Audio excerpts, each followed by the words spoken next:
Thanks, Matt. Really appreciate the opportunity, and just reiterate my thanks to senior management and Paul, who organised the AFC conference. And it was just it was striking to see how far the hospital's come to see football physiotherapists from Australia to Vietnam and everywhere in between from represented here, and learning from the staff that we have actually internally. So the aim today, obviously you saw the title of the talk and what we want to get to. And one of the things that I really want to get across here, that I don't want to be misinterpreted, is I'm not saying during this talk that what we're doing is bad. I'm quite happy to say that what we're doing is good, but I think that we need to keep trying to improve until we're actually able to say, look, we can't get these players back any faster. We've absolutely minimised our re-injury rates, and all our players are back as good as they were previously. So when the title is, how do you get players happily back on the pitch?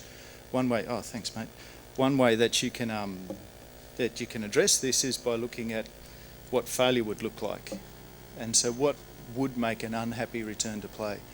And the mistakes I've made will tell me that if I tell the player the wrong amount of time to come back, either too fast or too slow, they're not going to be happy about it. If they come back and they weren't as good as they were previously, they're going to be in trouble. And if you don't do some treatment on them that they thought you should do, then also they're going to be annoyed about it. But we can completely obviate all of these problems if we just change our mindset about how we actually think about return to play, and therefore what we're going to do with our players from day one. So the things that I want to talk about today, 5 main points. Thing 1 is you absolutely have to explain to your patient what's going wrong. And what I mean by that is to get a deep understanding of it, because when the patients understand what's wrong, they also understand what to do about it. We need to involve them in the decision about what it is that would be an ultimate successful outcome. And we need to make sure that we're all talking the same language. Unfortunately, and we're as guilty of this as anybody, we really stick to our silos and use language that other members of the team, let alone our patients, have no clue about. Central to all of this is us in the medical domain getting back to understanding the relationship between training loads, injury and performance. And finally, I think technology, especially driven by mobile phones, has really improved what we can do over the last few years, and it's going to continue to do so. So let's jump straight into it. First thing I want to talk about is that our patients, by and large, have no clue what we're saying to them, even though they'll nod and say, yes, I understand, but they can understand this. So just give you a couple of examples, but if you remember nothing out of the next half a dozen slides, take what we're calling the Kieran O'Sullivan test. Is at the end of your initial assessment, when you've explained everything, this is what's wrong, here's what we're going to do, just ask this question of your patients. I guarantee you're only going to have to do it once or twice, and you're going to realise, oh, hang on a second, I've made a mistake here, we need to stop, talk about this again, so that your patients actually understand what's going on. So I'll give you a couple of papers that talk about this. This is relatively under-researched, but there's been an increasing amount of work done in patient engagement of late. This was some orthopaedic surgeons who just looked at some, what you would think are very simple terms. And you might say, that looks pretty good. There's only 1 out of 5 guys who don't know what a broken bone is. But I'd say 1 out of 5 guys who don't even understand what a broken bone is a pretty bad indictment on us. The chance of 4 out of 5 people don't know what a sprain is. So when was the last time you used the term sprain to a patient and said, yes, do you understand? Yes, I understand. They really don't know what's going on with these terms. We absolutely have to engage our patients in terms that they understand. And why that's so critical is bad beliefs on the part of patients actually lead to bad thoughts and really bad outcomes. So this was some really nice research that followed people who'd gone and had encounters with healthcare practitioners that actually took the text of what the practitioners had said to the patients. Do you understand? Yes, I understand. They go out to the patients later and say, okay, explain to me exactly what went on there. So if, for example, I was to say to a patient, you've had this problem for a fair while now and it involves some nerves, but if I use those terms, these were the thoughts that patients actually had as to what was going on with their problem. So clearly I'm just saying, you've had this for a while, some nerves are involved, but in their head there's really some pretty nasty things going on that are going to lead to bad beliefs and bad behaviours on the part of patients. So to put my money where my mouth is, with something as simple as hamstring injury, these are the actual slides that I run through with patients at the end of day one when we finally figure out that they've got a hamstring injury and we're going to rehabilitate them. Thing one is to just explain, look, there's these muscles around the back of your leg, we call them hamstrings. They're actually 3 or 4 depending on how you want to count parts of them. And if you feel down the bottom here, you can feel this tendon of the one on the inside, and just behind it, just deep to it, there's another muscle. That's the name of these ones. And over on the outside, the one that most commonly gets injured, part of it starts up here in your bottom, part of it starts down there. And of course they'll have had an MRI and they'll be really wanting to show you this because they think that's really important. So we have a look at it and explain to them, okay, well, so this is like I just chopped you straight down the middle and we're now looking in edge on at this. And these black things here are tendons. Tendons, yeah, they're like the stringy bits that the butcher chops out and throws away because they're really tough and strong, so you can't eat them. This stuff here is the red bit. That's the bit that actually does the contracting. That's the muscle part. We've got the skin and the fat underneath here. And all this white stuff just here, well, what we used to think was that was an indication of how much damage there was and therefore how far out you're going to be with this injury. But now what we realise is this is more just telling us about how much blood there is in the area. And so just like getting a cut on your hand or somewhere else, you can have a little cut with lots of blood, you can have a great big cut with a tiny amount of blood.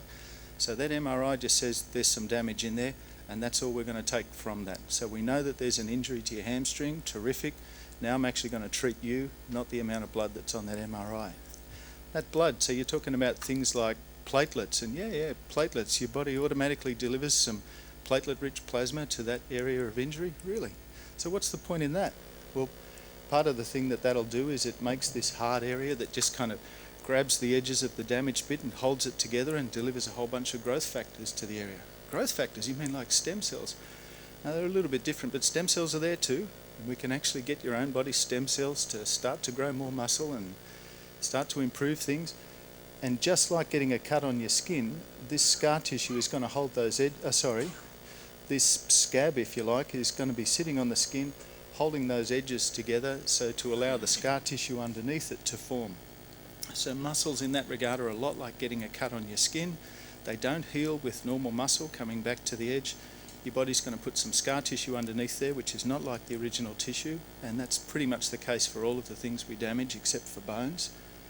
And we now know a fair bit about how scar tissue heals. And one of the things we know is if we pretend we've got this fleshy red part with the damaged bit in the middle, and if we do absolutely nothing and protect you from all kinds of loading, that scar tissue is going to be dense, irregular, and not terribly strong and not terribly functional. But if we do some loading on that area, then your body knows, since we're getting force going through here, I better start to grow some scar tissue in this area. And depending on how much force you put through it, your body says, well, this is how strong I need to make that scar tissue. Okay, so automatically now the patient's starting to think that what the right kind of things that they need to do for it. And then the next step that we'll go on and say is, look, on any given day, that load that I'm going to give you, hopefully, is just up to but not exceeding the load that you can tolerate. And as time passes and you get stronger, as that healing takes place, I want to bring that load up again just to that very edge. And it turns out for this kind of injury, we're going to measure a bunch of things. I'll ask you about your pain, and if your pain's got any worse, it probably means yesterday I did too much. We'll measure your flexibility in a certain way. We'll have a feel of these muscles to see how much pain and how long it is, and we'll measure some different strengths through that area. Because all the other things that we don't tell the patient this, but we used to measure a whole bunch of things, and it turns out they're a waste of time and they just mislead us. But just in terms of this, obviously if I was to step too far across this line and try and push things too fast, then I'm going to overload that scar tissue and make a little bit of damage into that area. So how close do you want to get? How close to the wind do you want to sail for us to come back up to the edge here? Involve your patient in the get-go with how much pushing there needs to be. So I need to understand your needs. I've got a really important game that I absolutely cannot miss, so I'm prepared to gamble a bit. Now, if you're on board with that, it means that every so often we're going to get this wrong, it's going to completely fail and you're going to miss the game. Or, no, we can be conservative, it's the pre-season, I've got a long season ahead of me, a long career ahead of me, let's take things nice and slow. Okay, fine. So now it's down to your patient. So right now, we're here somewhere. but I need to engage my patient in figuring out what would it be that is you're better and everything's okay. And if we take the most common one we see, football players, then they're going to tell us something like, well, I want to play football. Yep, that's fine. But with this kind of injury, what are the sorts of things that you're going to need to prove to me that you can do to play football? And you probably need to help them out here. But I'd say, look, you need to run fast a lot. You need to be able to do hard kicks, and you're probably going to need to be able to get back to your full training. Usually they'll agree with that. And then we have to take that next step of saying, look, let's take that repeated fast running, for example.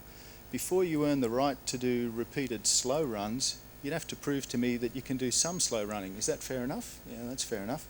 And then when you do that, I can let those runs get faster, and eventually they could be sprints. And when you can do repeated sprints, that's that ticked off. And you'll see here, at no stage are we talking about time. If this happens on day one, it happens on day one. But the instant you've earned the right to do all of these different things, which will happen at different times, you can go back and play football. Absolutely, I'm happy with you doing that.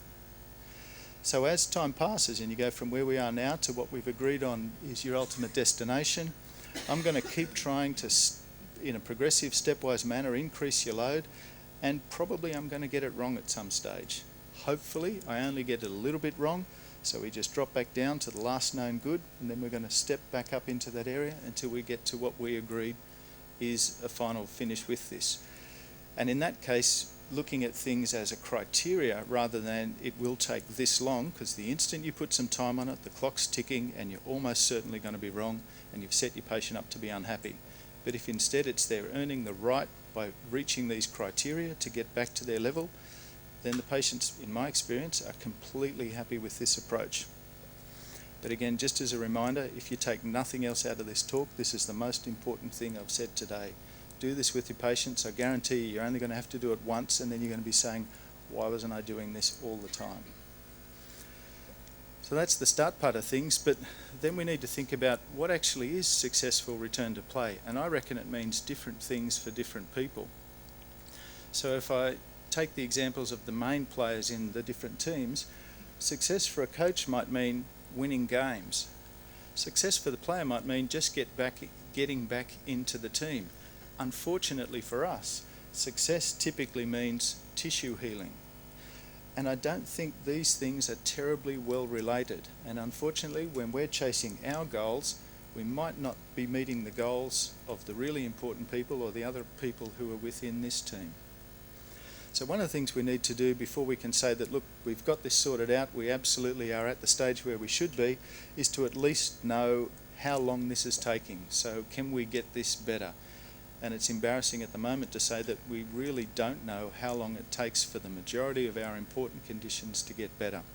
So one of the things we need to do is to be able to agree on defining what this return to play duration is. And that turns out to be a slightly more slippery concept than you might think. So traditionally we said, right, you've got a period where you're out, you're going to get some rehab, rehab's finished, now you're back with the team. So this is how long return to play time would take. But it's clearly not as simple as that, because hopefully these days we think more about rehab as being a bit of a continuum, whereas right at the start you might be doing 100% rehab, but fairly early on in the piece you start to do things that are mimicking what's going on for that particular player's normal sporting activity. So these days we say, well, this is return to participation, and when you're doing no more rehab and you're doing full team demands, we'd say this is return to sport. All right? Well, that might seem sensible as well, but I think one thing that's been so this is the state of the art at the moment, but one thing that I think's been completely missed is this notion of returning to performance, which is frankly what the player and what the coach are really interested in. And I'll take this example, not because I'm trying to pick on these guys, because these guys are, in this particular area of pathology, probably one of the best groups in the world, if not the best group in the world, just that they actually reported these results in their papers, which is extremely rare. So if we look at the abstract from this particular paper for this particular procedure in these kind of sports, we see it's excellent or good 9 out of 10 times. If you actually go through and read the results of the paper, however, 1 out of 8 guys got back to their previous level. So from at the start of it saying, okay, I've got a patient with this kind of problem and do I recommend this surgery? If I say, yeah, the tissue's going to heal 9 out of 10 times, for me, fantastic. This is a great procedure to recommend. Would you also say the same thing to your player if, look, 7 chances out of 8, you're not going to get back to playing at the level you were at before? That completely changes the conversation. Now again, not picking on these guys, but we just don't measure this at all. So we can't inform our patients from the get-go what it is we're actually doing in our rehabilitation. So hopefully now we're starting to think a little bit more about, okay, back to something, back to full sport. This is the complete grey area, and this is a spot where we can differentiate ourselves if we actually measure this. So some work that we're doing at the moment, or we got ethics for yesterday, so hopefully we can now start to do with some different teams around the world. You'll probably be aware in the rugby codes, they've been wearing these little things at the top back of their neck to measure how far they go using GPS and other devices. In the football codes, I think this is now legal to do, but previously they had to do it with cameras to track what was going on, and you get some kind of combination of knowing where your players are going and how many different runs they're doing at different times during the game. And why I reckon this is particularly interesting, so this graph here is looking at the total distance run up to 1.2 kilometres, that's a kilometre there, for one particular individual, in this case for all of the matches and training sessions that this guy was doing. So this guy plays a couple of matches, he's running 1.2 Ks of high speed running, so by this definition this was the distance he was running covering above 24 kilometres an hour. He then gets a hamstring injury, has some rehab, goes back to play, but the really critical thing for me here is, here when he comes back to play, he doesn't get above 800 metres in the game. But he's returned to play in this duration. Well done, rehab team. Unfortunately, he suffers another hamstring injury just here. Now when he gets back to play, he doesn't get above 400 metres. So the guy's back playing, but for me this is a crucial piece of information that definitely the player and absolutely the coach would want to know. Your guy who was previously capable of doing 1.2 Ks of high-speed running, he's now back to play. He's healthy, he's fit, declared ready to play. Is this the same guy? I don't reckon this is the same guy, and that should absolutely be changing our decision-making processes around, is he ready to return to play? Is he the same guy he was before? And what is it we're doing in rehab? I think we haven't done a good job in this regard. One thing that can probably get us all onto the same page, I hope, and hopefully this is one of the key things to come out of this, is pretty much all of us will agree that there's a link between performance and training loads. Do a lot of good quality training, you're going to get good performance, and the reverse is true. So I think we can extend this out, and what we need to do, us medical type people not in this performance training area, is understand that injury is implicitly linked with all of these. Now, this area has been pioneered by a sports scientist and man who's wondering why physiotherapists are such idiots, Tim Gabbett, who looked at the relationship and has looked at the relationship now for a long time between training loads and performance, and along the way happened to notice that, look, I know you guys are interested in injury, but I've found some stuff along here. I'm just interested in performance. Here's some things related to injury that you've been trying to predict. And what he looked at, and this particular paper from data from quite some time ago now, was looking at the chance of getting an injury, 60% down to 10%, and looking how much of a training load change from week to week that influenced the risk of getting injury. And what he found was if you keep that training load the same, drop it down a little bit, increase it a little bit, the risk of injury is pretty small. But if that change in training load from week to week starts to spike, the risk of injury starts to get really high when coaches double or more their risk of injury. And yet here we are measuring hip flexor flexibility and subtalar joint mobilisation and SI joint movement, thinking that that's going to inform something about injury risk. Here's the elephant in the room that we had just completely missed for 30 or 40 years. So a little while later, Tim, and this time I'm happy to say a physiotherapist, looked at this idea of what used to be called the training stress balance, but these days gets called the acute to chronic workload ratio, which the performance guys have been thinking about for years, as a way of quantifying injury risk. So what they did in this case was look at And typically the chronic workload is thought of as the 4-week training average, and that might be thought of as your fitness, so what your rolling 4-week average is. And they normalised it across to a range of different sports so that 100% would be like playing a normal match. So this would be a bit harder than a normal match, this is a bit lower than a normal match. And down here is our acute workload. That's what we did this week. In training we did a normal match, married up to a normal match. And it turns out if you've got relatively high chronic workloads, doesn't matter how much the coach spikes or unloads you, your injury risk stays about the same. When the workloads start to drop, as long as the chronic workloads start to drop, as long as training loads stay low, doesn't really matter, but maybe there's a bit of a difference if things suddenly spike. But things get snaky when those chronic workloads drop down low, and then you're exposed even to normal or slightly less than normal workloads. Now we're really in the injury risk area. So if your chronic workloads drop down to only 40% of what a normal match is, but you get tossed back into the deep end or things are a little bit harder, now you're really at a big risk of getting an injury. And why should that matter to us? Well, this is the big thing that keeps coming out of injury risk studies is none of the things that we measure or do can predict injury except past history of injury. And I think this is completely explained by changes in training load, which again, I think we largely ignore. We pay lip service to, but we don't pay meaningful attention to. So this would be a particular individual's acute and chronic workloads. So each one of these bars is what they did in a week, and this would be the rolling 4-week average. So for this guy over 9 weeks, he's starting to ramp his training up a little bit, so those chronic workloads are starting to go up. And then if we pretend that a week or two later he gets an injury, so now he can't train. So now in that first week we're doing practically no training.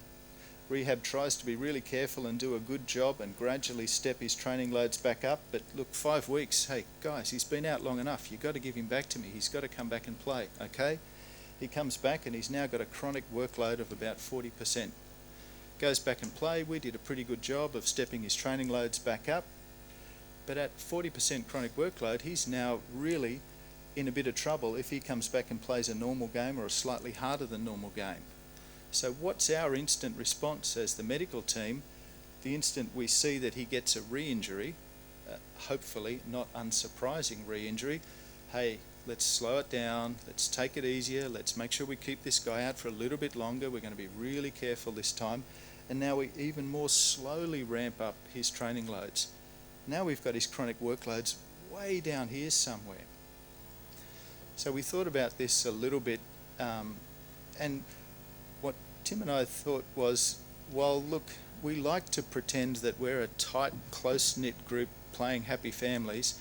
In practice, the reality couldn't be further from the truth. And if you just think about most organisations set up, you know, where do the docs live? Where do the S&Cs live? Where does the coach live? Where do the physios live? And how often do they run into each other? Here it happens a fair bit, although I have to say, I don't see many coaches terribly often. And I don't see many of the physical preparation guys, so we don't have those incidental conversations. And what I used to think, well, we all quite happily agree that training loads and performance are well linked. What my argument was from the S&C guys was I just saw them, the S&C guys are saying, look, I'm going to prove to you how good a strength and conditioning coach is by showing you how much training I can give my players. That's my badge of honour. I'm just crushing my guys, getting them to vomit left, right and centre. And I was saying, look, you idiots, you know, you're giving them too much training, you've led to an overuse injury, and we know that past history of injury, subsequent injury, now they're in low training loads, more injury risk, and that's why we get our chronic rehabbers. Every team's got at least one of them, the guy who just lives in the physio room and is constantly getting injury after injury, and this guy's injury prone. And it was all well and good for me to sit on my high horse and say, look, it's completely the fault of the S&C guys who are doing this, but I was just as guilty of it because I was constantly saying, stop it, stop doing so much training, drop it back down. And unfortunately, I was getting these chronic rehabbers into this cycle, but just coming at it from this direction of asking them to do less and less training. Now, Tim's explained to me as well that athletes can be just as guilty of this. So if athletes don't understand this and don't fully comprehend the relationship between training loads and performance, they'll just do the bare minimum. So these guys are thinking, I just need to do enough to just pass. I'm going to cut corners, skip training sessions whenever I can, and they get themselves into this same training cycle by not understanding this link between training loads and injury. And the poor coach, who's never had this stuff explained to him and knows that if he loses another game on the weekend, I guess unless he coaches Arsenal, he's out on his ear.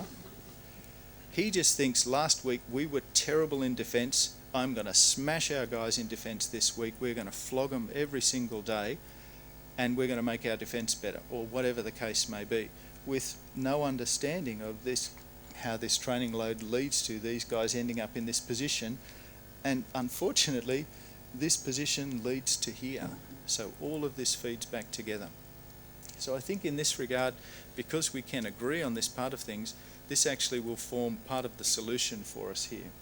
So while we'll agree that there's this link between performance and training loads, and luckily for us in the medical caper, the guys out in the performance world are constantly testing performance, and that's where I think we should be focusing some more of our efforts.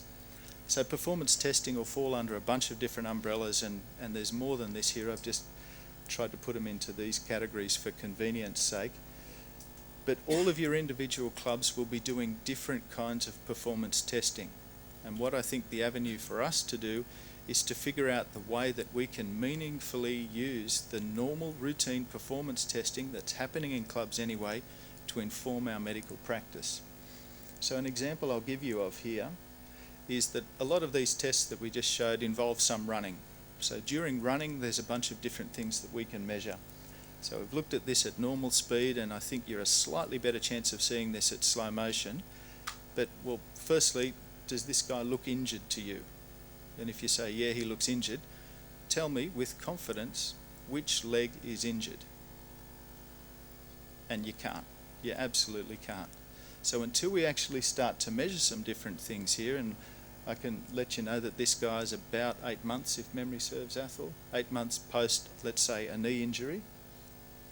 So this guy's now running on an instrumented treadmill that our podiatrists have, which let us measure the amount of force that's going through. That's one way that we can do this.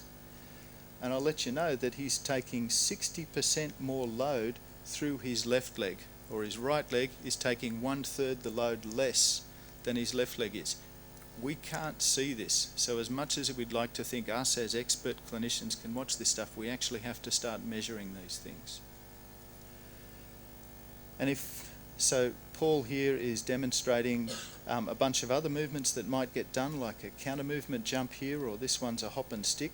And what I thought was really interesting here is that the findings are actually counterintuitive. So this is Paul doing these tests, but these are the results for that particular guy. So during a counter movement jump, his injured leg is pushing way less load than his uninjured leg. But during a hop and stick, he's taking way more load through his injured leg, and a single leg counter movement jump really can't tell the difference. I reckon I could have put this data up any way you like, and I would have went, wow, that's surprising. We've got tons that we need to understand about the interaction between injury and these physical performance tests. So currently we're honestly going on a range of different fishing expeditions upstairs in the first floor at our assessment centre. We're looking at different measures of how the joints are moving during these different tests that we might do.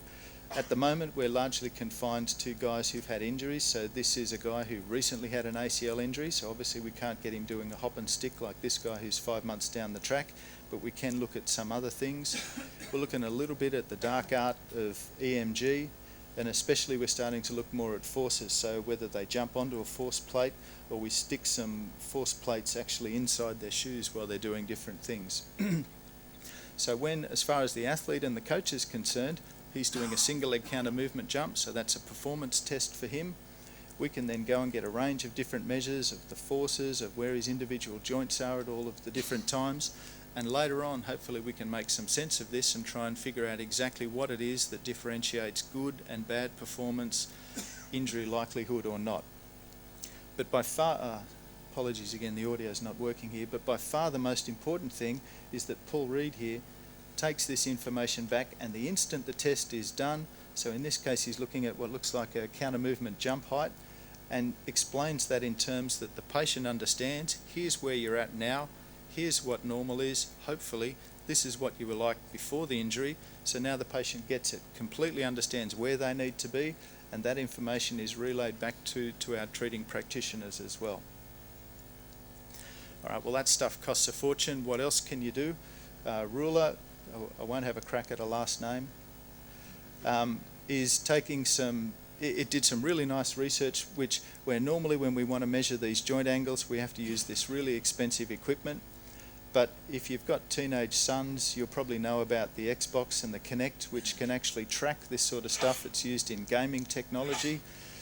These days, this is, if you've got a recent iPhone, this same technology, which 8 years ago was in a box about this big, is now the same technology that's been miniaturized, and that's what's unlocking your phone when it looks at your face. And it turns out this stuff can track not only faces but joints and angles, and so all up, one of these costs about $100, but that's just going to get cheaper. So that plus computers, we're looking at a significant cost saving, and the results we found were pretty good. So when Ruler's taking these measurements here with 2 of these $100 devices sat out to one side, we can measure these movements. She hasn't had to put the little balls on or do any other preparation besides just jump straight in and do it. So she did a really nice validation study where we took a bunch of athletes and we did a whole bunch of different normal tests, like a single leg jump, a single leg squat, or a jump from 2 legs onto 1 leg.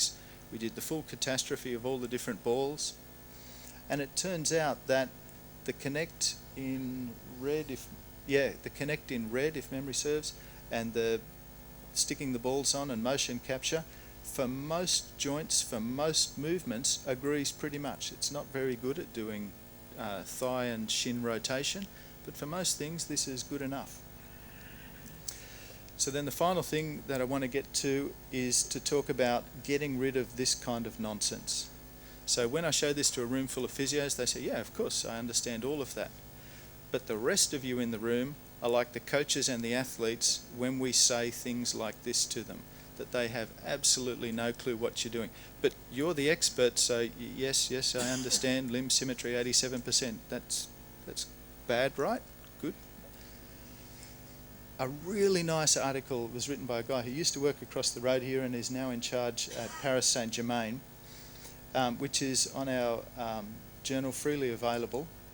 And he talked about the importance of making sure that when we give our reports, it's got to be in the context that's understood by everybody at a glance. So one of the examples he gave is this, which, you know, I almost don't even need to tell you anything about it because it's so well done.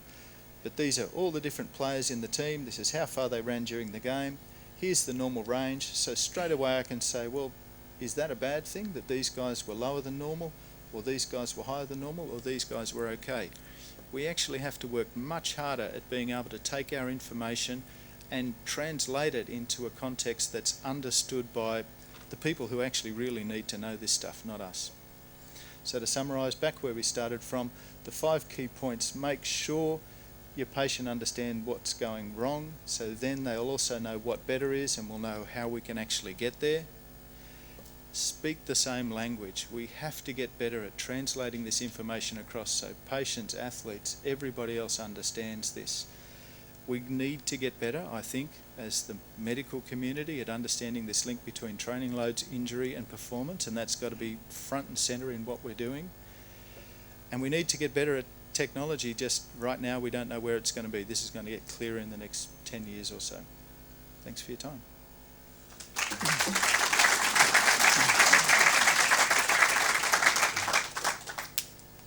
Questions?